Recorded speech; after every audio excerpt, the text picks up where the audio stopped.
banyak sekali. Ini bukan dalam konteks sombong atau takabur, boten. Saya cerita baca kitab banyak itu supaya sampean tahu bahwa pikiran saya ini mamlu dipenuhi dengan pikiran-pikiran ulama dulu karena saya sering baca. Jadi tidak pikiran saya sendiri. Khusyuk itu maknanya takut. Ya takut itu ya maknanya takut. Takut itu ya kelas-kelasan. Misalnya saya dipanggil bapak saya, "Bahak sini." Sekedar datang ke tempat itu meskipun nggak niat nurut. Saya ulang lagi, sekedar datang ke tempat beliau manggil saya meskipun nggak niat nurut, itu sudah satu poin tertentu. Karena dipanggil terus menghadap itu sudah bagus. Meskipun di hati saya nanti saya bilang nggak mau, saya mau main. Tapi itu sudah poin tersendiri. Karena bandingannya akbala dalam bahasa Arab itu adbaro. Adbaro itu dari kata dubur. Dubur itu membelakangi. Daripada misalnya dipanggil bahak sini, malah lari menjauh. Membelakangi. Kalau dalam bahasa Arab adbaro. Adbaro itu menjadikan duburnya di belakangnya. Makanya bandingannya akbala itu menghadap dengan muka. Kalau adbaro orang di belakangi pakai duburnya. Makanya dalam bahasa Arab disebut adbaro. Jika terburuk dari seorang hamba itu adbaro. Dipanggil ndak moro, dipanggil ndak menuju yang dipanggil, malah menjauh. Nah menjauh ini dalam bahasa Arab itu kadang dibahasakan tawallah. Tawallah itu mengu itu menghindari. Atau adbaro, membelakang. Jadi kalau Anda sholat kok masih sering salah, dan saya yakin semua orang juga gitu kalau nggak nabi, nggak wali itu ada ya kesalahan-kesalahan yang tidak fatal-fatal banget karena ada kebaikan yang Anda lakukan, yaitu ketika Anda dipanggil, Anda istijabah, Anda mengiyakan dengan menghadap. Itu sudah bagus. Nah setelah menghadap ternyata disuruh apa itu nggak nurut. Disuruh apa nggak nurut itu satu kesalahan yang tidak mengganggu poin pertama tadi Anda menghadap.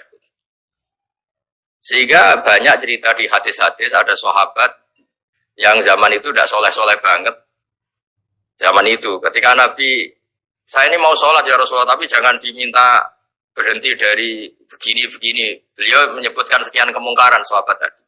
Nabi komentarnya itu sayan hahumayakun. Nanti kalau sering sholat lama-lama ya nggak begitu. Nah ini kelirunya kita sebagai manusia. Lama-lama juga baik, itu kita kira itu terus harus sekarang gitu loh.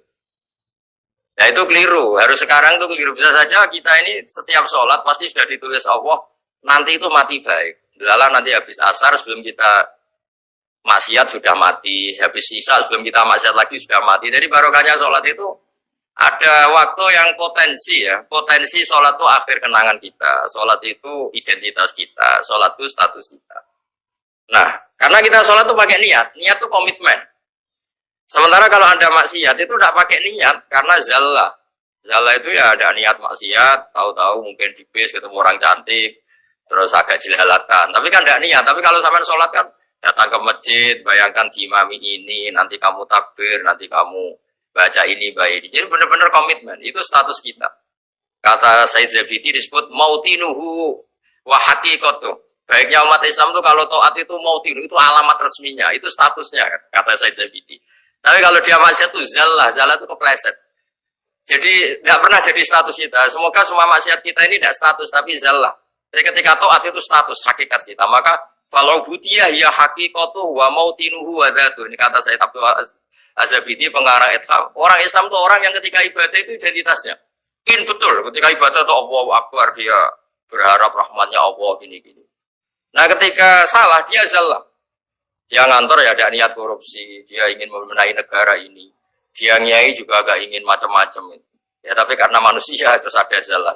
Nah semoga semua kesalahan kita ini zallah. Zallah itu ya cara Jawa kepleset, tidak mental.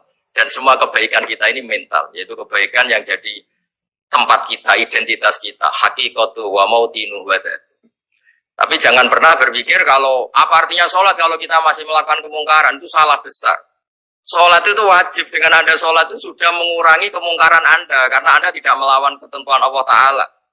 Kayak kita orang Indonesia, meskipun kita koruptor, mau jadi KTP Indonesia sudah bagus, kita mau jadi warga Indonesia, meskipun setelah itu kita korupsi, dan salah, tapi lumayan jadi mau jadi warga apa? Indonesia. Orang mau sholat artinya dia menstatuskan diri sebagai hamba Allah. Teken kontra, kalau saya ini hambamu ya Allah, anta robbi, iya karena butuh, iya karena stain. Soal salah ya salah aja. Yang Sama, kita tetap warga Indonesia meskipun kita salah, meskipun kita koruptor, meskipun kita salah, tetap aja warga Indonesia yang berhak mendapat jatah makan meskipun di penjara, meskipun apa. Sama, kita ini hamba Allah yang mengakui kalau Allah itu Tuhan, kita hamba. Dan barokahnya pengakuan itu insya Allah di cerita-cerita syafaat, kalau kita dosa atau apa, insya Allah dapat syafaatnya Rasulullah SAW, karena kita tidak pernah lari dari status kehambaan. Jadi yang harus dipegang, makanya status kehambaan ini nggak boleh hilang. Kita harus sering bilang Robbi, Robbi, Tuhanku yang merawat aku, yang memberi aku. Dengan demikian kita menjaga status kehambaan kita. Dan status hamba ini yang menjadikan orang layak masuk surga, yaitu fadkhuli fi ibadi. Kamu harus resmi menjadi hambaku, baru ada perintah wadkhuli jannati. Kalau menjadi hamba aja nggak mau, kita punya keangkuhan, punya keinginan yang mulu-mulu, sehingga seakan-akan kita ini Tuhan, itu tidak menghamba. Kita harus fadkhuli fi ibadi, baru wadkhuli jannati.